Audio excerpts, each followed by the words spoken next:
So I almost cringed initially with the description of it as sort of this, understanding around black manhood, because I think then the presumption is that this is a particular kind of book. Yeah.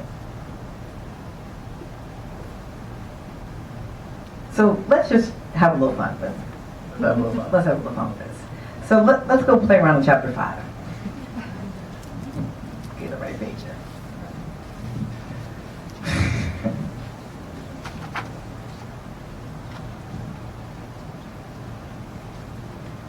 All right, so if you go to page 150, Yeah.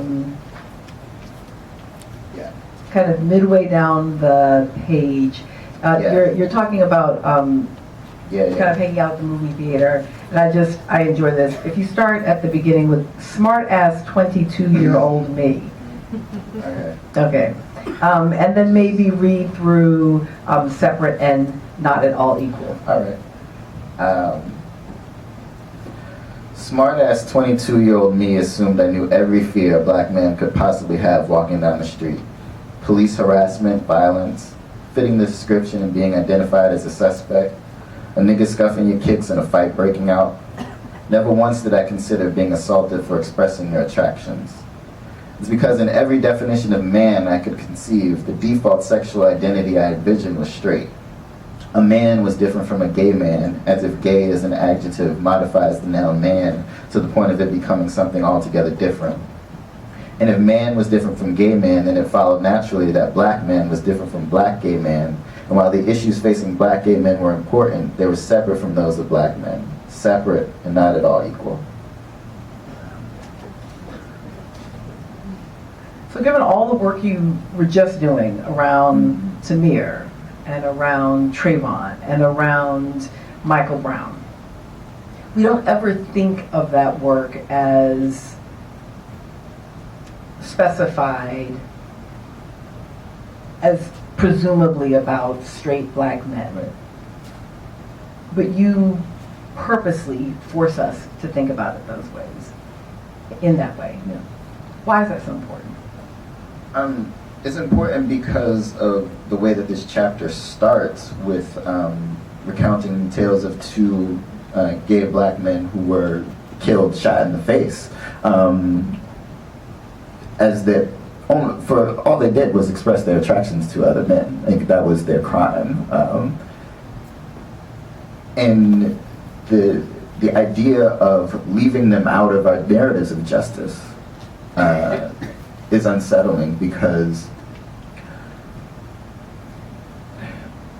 they are us. They always have been us. But we continue to try to act like they're not.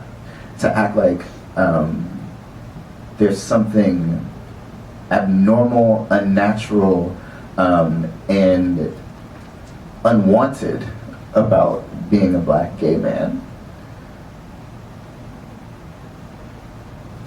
And we can't afford to keep doing that, because if we're actually invested in this idea of freedom, if we're actually invested in a politics of liberation, how are we going to leave people out? And how are we going to leave people out based on something like sexual identity of all things, right? It bothers me, and it didn't always, and that upsets me, that it didn't always bother me, that I had to be challenged and be pushed on this constantly.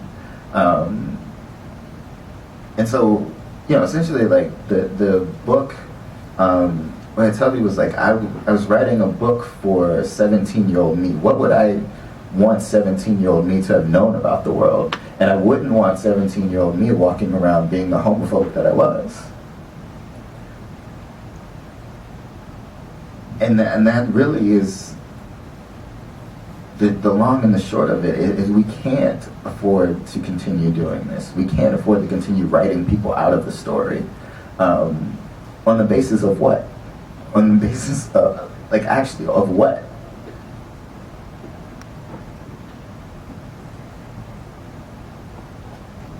It's interesting when you talk about your 17-year-old self, because you do there's another moment, I think it's also in this chapter, you say, I'm not going to clean myself, at least not your 22-year self, as reformed homophobe, right? You also try to do that around feminism earlier in the text. So go to 129. We're going to talk about Leslie. So this actually goes back to some of what you were describing around Ferguson previously. And so this is, earlier on 128, you're talking about not just sort of being performative of honest black man or good black man, but on 129, maybe just do that, those two paragraphs that start with, I thought about Leslie. Okay. I thought about Leslie. How I wouldn't have known about the Jenna 6 without her. How she listened through my anger. How she coaxed my doubts about being able to step into the role of editor-in-chief. How she stepped up to write our biggest story. How I leaned on her to reassure me that it was okay to say Hampton University hates black people. How in the months that followed, my campus activism kicked up and I'd come by her dorm room late at night and lay all my worries on her while she stood in the doorway, attentive and affectionate. And how I repaid her by never saying I love you. I reaped the benefits of her emotional and intellectual labor without ever asking how I could support her. I barely said thank you. She was there, making time for me, making time for a black boy in Louisiana who shared my name, through her tough schedule and pressure to maintain straight A's, and all her post-graduation concerns and my emotional distance. She was there. She saw me. It fills me with deep regret that I'm unable to say the same.